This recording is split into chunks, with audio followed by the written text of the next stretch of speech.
And I'm gonna set my timer for 16 minutes because I want to give myself a little bit of leeway just in case it takes a little longer, because if it goes over the 18 minutes, it is not kosher for Passover anymore. So set my timer for 16 minutes and off I go. So I take 1 tablespoon of water at a time and add it to my flour mixture. And I really kind of just move it around with my fingers. And you say like, and just keep adding 1 tablespoon at a time. I think I used about 8 or 9 tablespoons.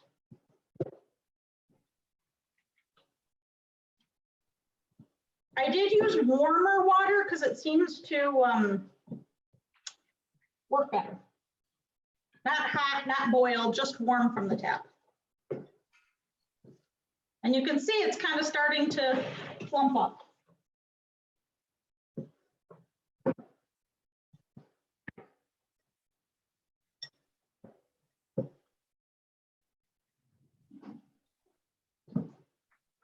And the part that's actually, you know, starting to mold together, I kind of lift that up, put the water on the bottom.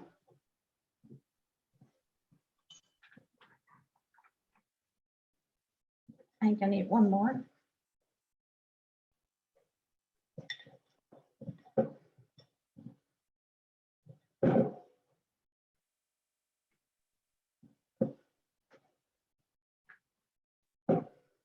Okay, 1 more. We're good. Did we count those? Did anybody count those? I think it was 8. It's 8 or 9.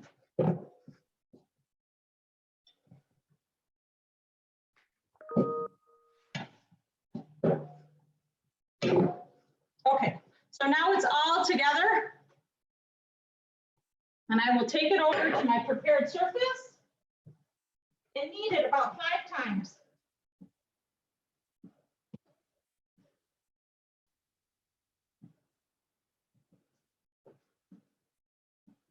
So it's 1 long tube. Now you're going to take it. Now this makes 8 pieces of matzah. So I'm going to half, and then half, and then half. So I get 8 pieces. It doesn't actually matter how much flour you use in your on the prep surface.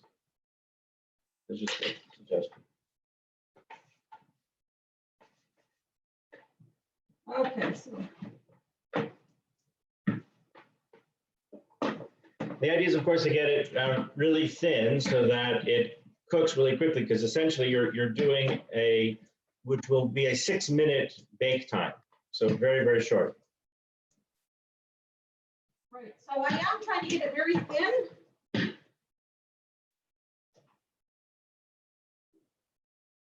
So it's not quite paper thin, but it's cardboard thin. And they get funky shapes. So cardboard paper thin. And again, I'm down to 12 minutes. And I need 6 minutes to bake. So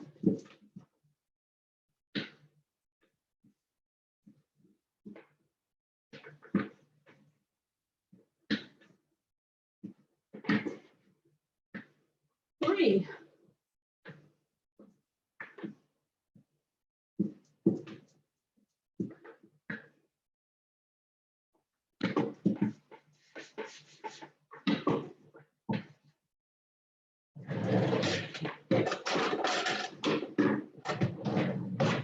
Ever wonder why traditional matzah has ridges and holes in it? Yeah. Right, so traditional matzah, you have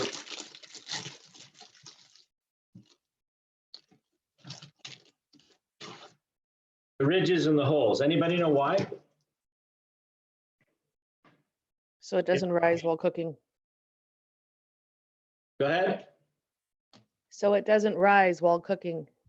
Right, so it cooks much faster if the air can get through it. And so basically we're gonna replicate that with this special matzah tool.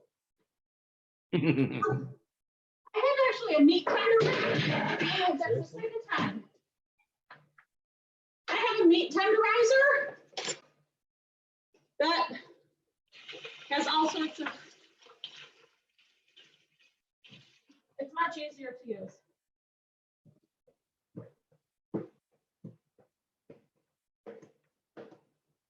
You'll have very tender matzah. Yeah. So you have to flip it over and do both sides. Make sure it gets all the way through. And can you see? Can you see any of them? I guess you can't really see them. I don't know if that's a good idea.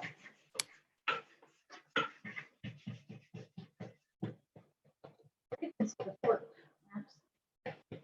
Thanks. See those?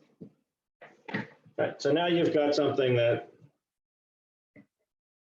is pretty thin and has some air holes in it so that it can, the hot air can go through as you bake it. Okay, down to 10 minutes. We're good. You need 6 minutes to cook, so you're, And if you don't do this quickly, the dough starts to get more difficult to roll as it hardens.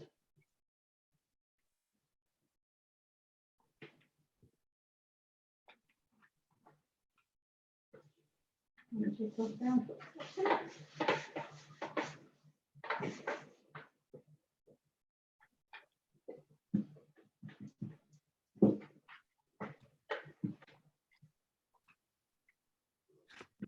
Should demonstrate one. It doesn't. Yeah. Okay. So I'm putting, there's supposed to be about 28 pokes on each side. Just make sure you cover the entire surface with holes. ish. It's not an exact science. Right.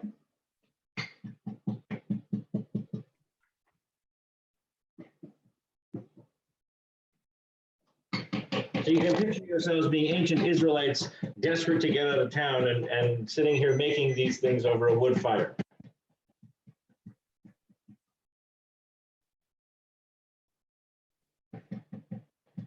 If you've ever been to a Middle Eastern restaurant or a Bedouin feast or one of those kinds of things, this is exactly how Bedouin bread is made today. They have a large metal sort of covering. The fire is underneath it, and they put these dough pieces on the metal, and they flip them once, and they're ready in minutes. I'm gonna make one, and I'm not gonna poke holes, and let's see what happens when we make a mistake.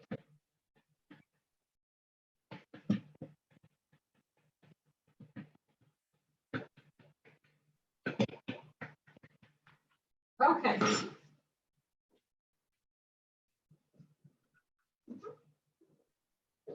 Take the pan, preheated pan out of the oven.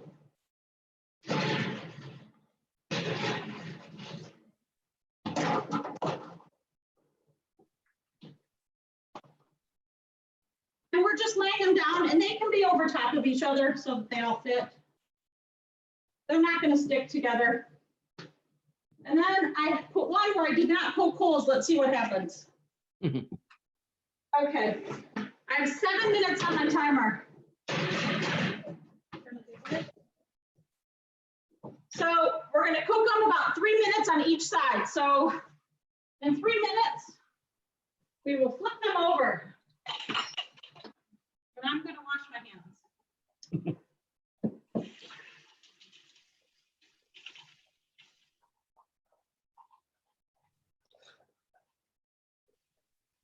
So there are lots of kinds of matzah that are on the market. Everybody has a favorite, and and the differences are really how long they're baked or they're cooked, how brown they are.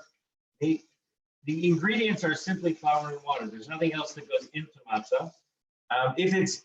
If anything else is in it, like there's egg matzah or this kind or that kind or whatever, it's actually not considered matzah per se. It's a Passover appropriate food, but it's not actually matzah. Matzah is the commandment that we have that says for 7 days we should eat matzah is fulfilled by eating this, which is only flour and water. So this is gluten-free matzah, and it says right on here that says may not be used for Passover year-round because it does not replace matzah for the Seder. So you're commanded to eat, what, 2 sheets? 1 full sheet of matzah for Passover, and this does not fulfill any of it, although it is very delicious. And that's the, so the idea at the Seder is when you say the blessing for matzah, of eating matzah, well, how much matzah do you have to eat to actually fulfill the obligation? And the rabbis say that you have to eat the weight of a large olive, which many sort of modern scholars have said that really this is about the equivalent weight of 1 sheet of matzah. Now, I'm not sure. That's a fairly large olive. But so usually people have, about a good few mouthfuls as they begin to eat that at the Seder itself. And then, of course, the matzah that we eat throughout the week is part of the observance of Passover, but we don't necessarily have the commandment to eat matzah, which is al achilat matzah, is said at the Seder itself. I have a question. Yes. Isn't the afikomen commandment kazait, like to eat the amount of a olive? No, the afikomen actually is just the very last taste, and that's shared around. But isn't there a certain minimum that you're supposed to have eaten of it?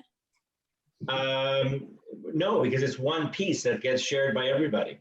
So the kazayat part is because the blessing that you say for the afikomen is just motzi, and the kazayat is the at the beginning of the Seder when you have you're fulfilling the commandment to eat matzah itself.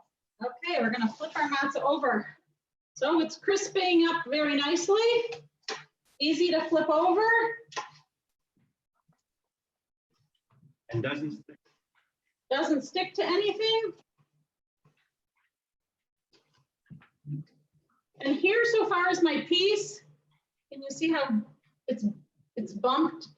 This is the one I did not put the fork in. So it's actually bubbling. Which in technical terms is what you don't want, right? Because it's in a sense rising.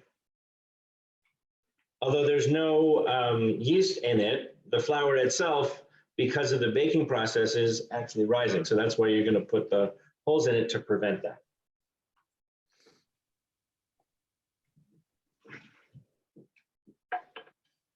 Until yesterday, I had never made homemade matzah. So this is one of my pieces that I made yesterday.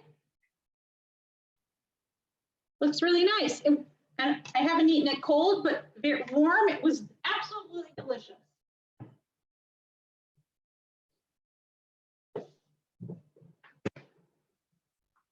Should I try it cold? And it snaps. This is at a day old sitting out. It cracks just like matzah. It tastes just like matzah. Amazing. Flour and water. 2 more minutes. Right.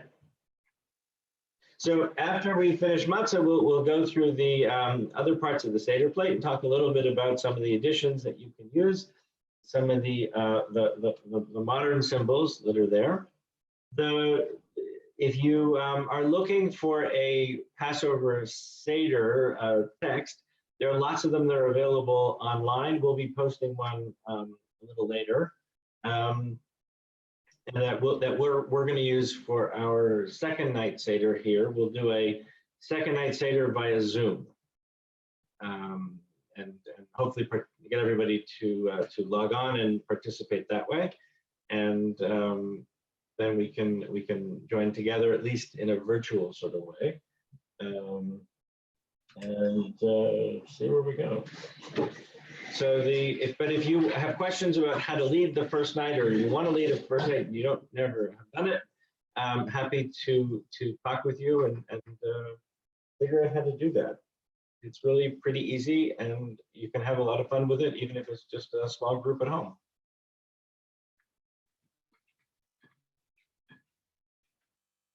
We're about 10 seconds out. What's that blue thing there? the microphone. Oh, okay.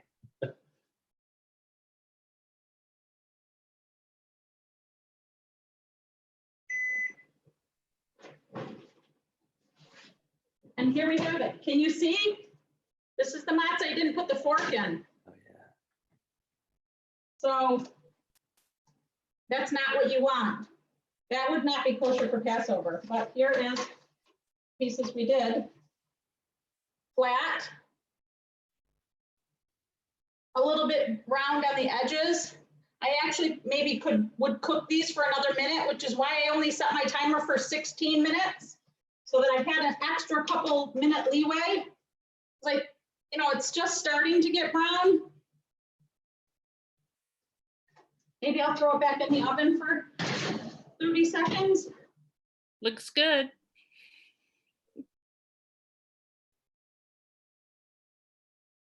But eating it hot was absolutely delicious. I put a little bit of butter on it. It was as good. I don't know what kind of matzah. Everybody has a favorite.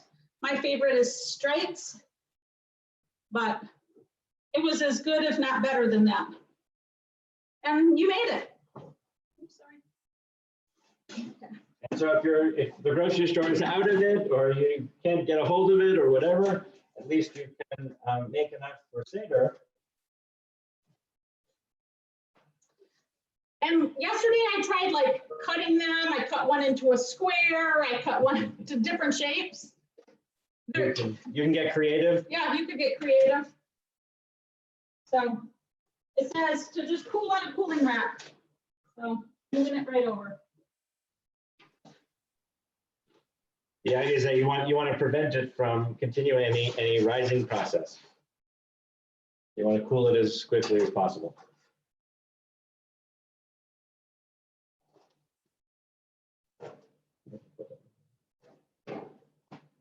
I wonder if it'll, when it cools, if it'll just settle down or if it's going to stay puffed up. No, I think it'll stay puffed. Because like beignets, when you make a beignet and you put it, fry it in the oil.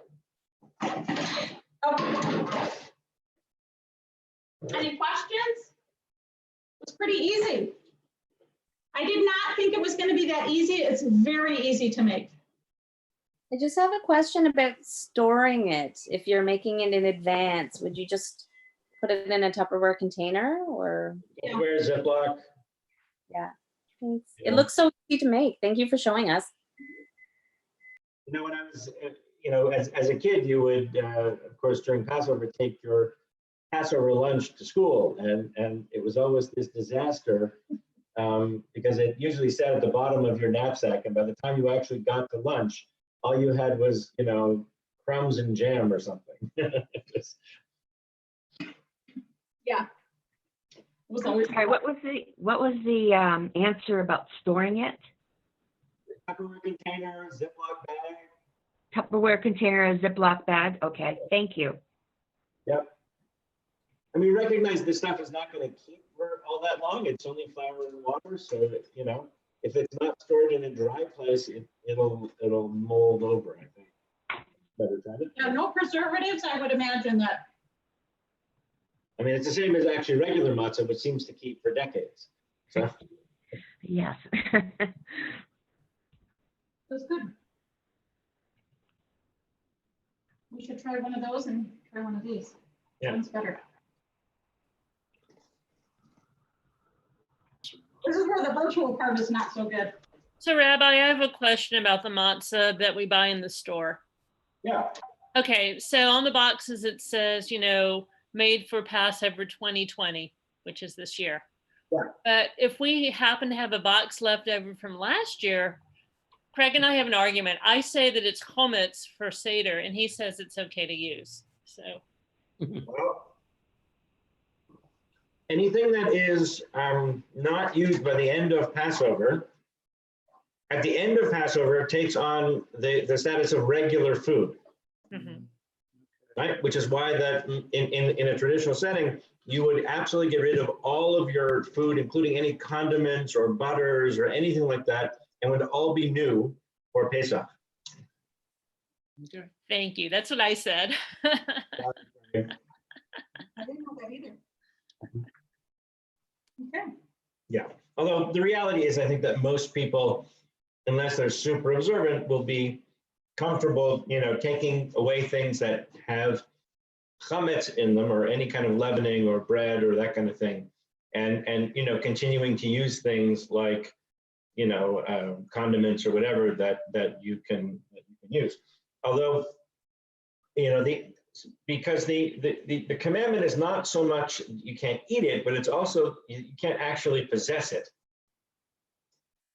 And so that's why people get rid of things like deodorants or toothpastes or shampoos or things like that are made with alcohol.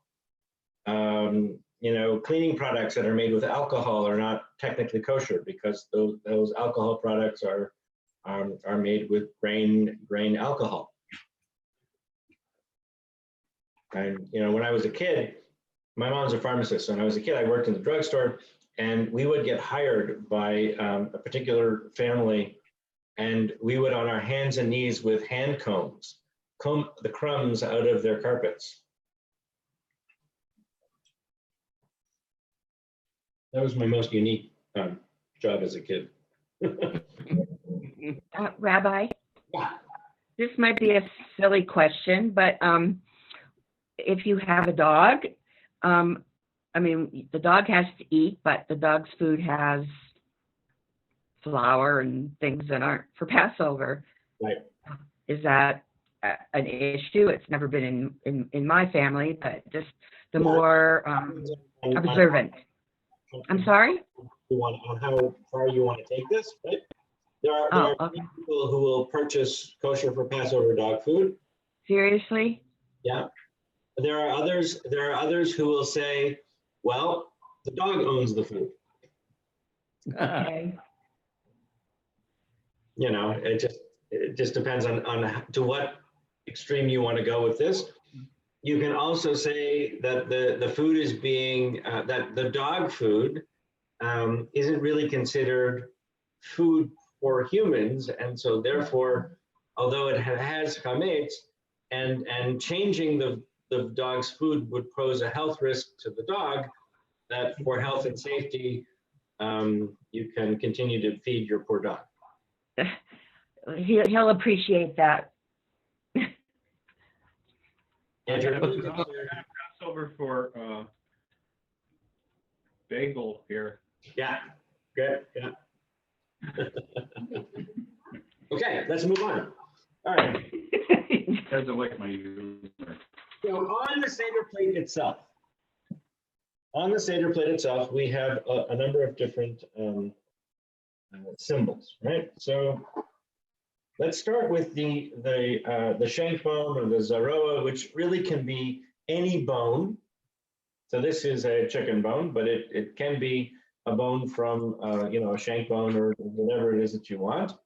And it's usually one that's roasted or kind of a little bit burnt. So if you don't have that, all you have to do, if you have a bone that isn't a little bit burnt, all you have to do is take your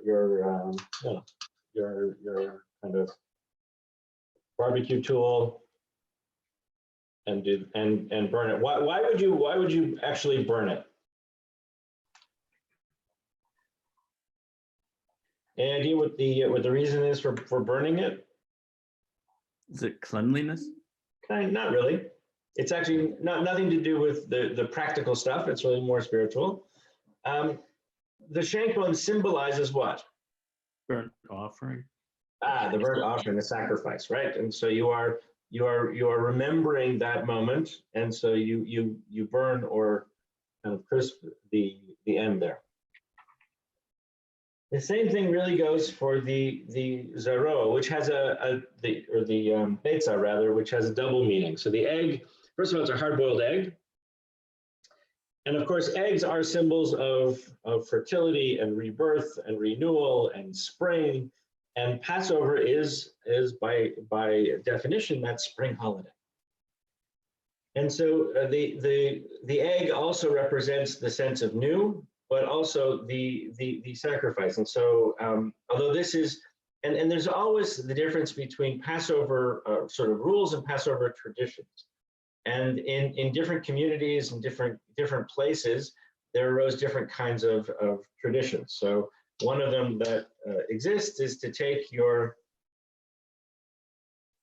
egg and to blacken the egg a little bit, just a little on the end, also symbolizing that that burnt offering that was given and that we participated in all the way through history from the Exodus until the destruction of the temple in the year 70. So for much of Jewish history, this is the Passover sacrifice that was offered. And then when we no longer had a temple, we moved to creating the Seder that we have today, which is a rabbinic creation. And the word Seder means order.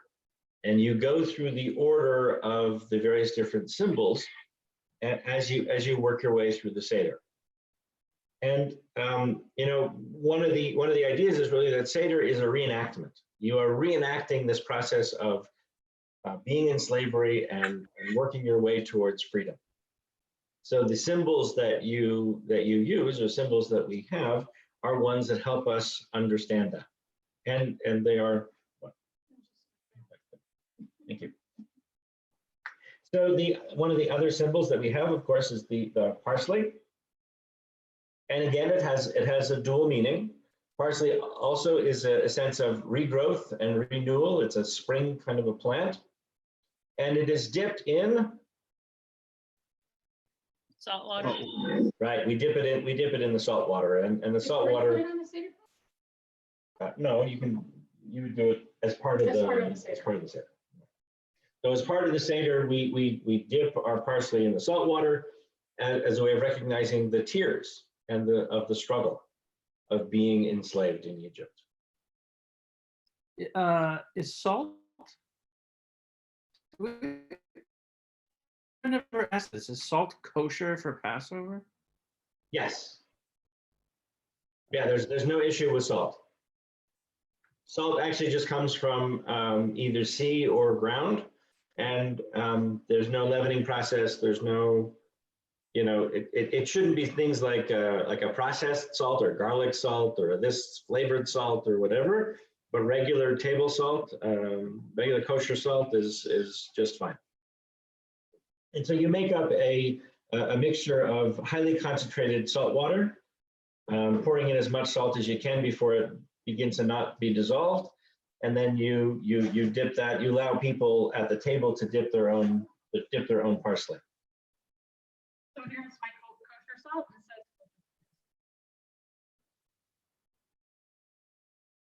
Yeah. And I did not buy this at Passover. Right. But There are some things like salt and some others that are always going to say kosher for Passover because that's just how they're made, right? And so they'll always say that. Manischewitz wine often, almost all of it is just says kosher for Passover all the time. The trick is though, if you have some that is purchased or opened prior to Passover, then you can't hold it over to the next year. In the case of Manischewitz, you want to make sure you drink all of that because it's so yummy. Oy. Rabbi, Yes. Rabbi, question. What's the difference? Between Passover, kosher for Passover wine, and kosher wine. So, wine in general is kosher in two areas in two respects. One, wine to be kosher has to be from soup to nuts, supervised by somebody who is part of the Jewish community. So it's got to be a supervised product, right? So you have to supervise it from the picking of the grapes all the way through the fermentation and bottling process, right? So there's a supervision of the wine. That's the first part. The second part is that the supervision also covers whether or not there were any wheat additives or things like that into the wine itself. Sometimes wine is not pure, and especially in the ancient world, wine would be made in lots of different ways, and you could mix things with it and all sorts of things. So the difference is who makes the wine. Certainly, it's got to be supervised by a Jewish professional, and then you also determine whether or not it's a Passover wine. It says it is not for Passover use. Okay, I got a question. I have a different answer, Rabbi. Yeah. Of course, Kosher- it does. Kosher for Passover wine is sweetened with sugar, and kosher wine for 51 weeks a year is sweetened with corn syrup. Oh, sure. I mean, obviously if it has, that's why I said it has to be, the kosher for Passover wine has to make sure that it has no additives or additions. Right. So so it's cheaper to use corn syrup, but for Passover they have to use sugar. They can't use corn syrup, of course. Right. There you go. Hi, Sarah. Which is like the whole throwback soda thing. Right. So that which goes for most sweetened products like sodas or juices or any of those kinds of things, if they're produced for Passover, are made from cane sugars instead of corn syrup. Now, a good question is, well, what's the big deal about corn syrup? So in the Reform, Conservative, Reconstructionist sort of determinations, corn fall under a category of items called kitniot. So kitniot are things that are not necessarily unkosher for Passover, but easily contaminated with things that would be. So if you think of an open market, and open markets have bins. And so you have a bin of corn and a bin of flour and a bin of wheat and a bin of this and a bin of that. And so there's a lot of contamination that might go on in this marketplace. And you could have flour that ends up in your corn that you then cook with, and now you have contaminated your corn with not kosher for Passover. So in the ancient world, the rabbis determined that things like legumes, any kind of beans or those kinds of things were considered not kosher for Passover. Most recently, actually, I think 4 or 5 years ago, the conservative movement came out with a statement that said that these things called kitniot were, in fact, okay for Passover, and it wasn't a problem anymore. In Israel, there's a big argument about it because the Sephardic community, so Jews who began or kind of their origin areas were Mediterranean basin or Spain, Portugal, Middle East, anywhere in there. So the Mizrahi Jews or the Sephardic Jews, both of those groups, always ate corn and beans and all of that. And the Ashkenazi Jews did not. And so in Israel, there's always an argument between the Sephardic Jews and the Ashkenazi Jews about where to shop, because some stores will have kitniot and some stores will not have kitniot.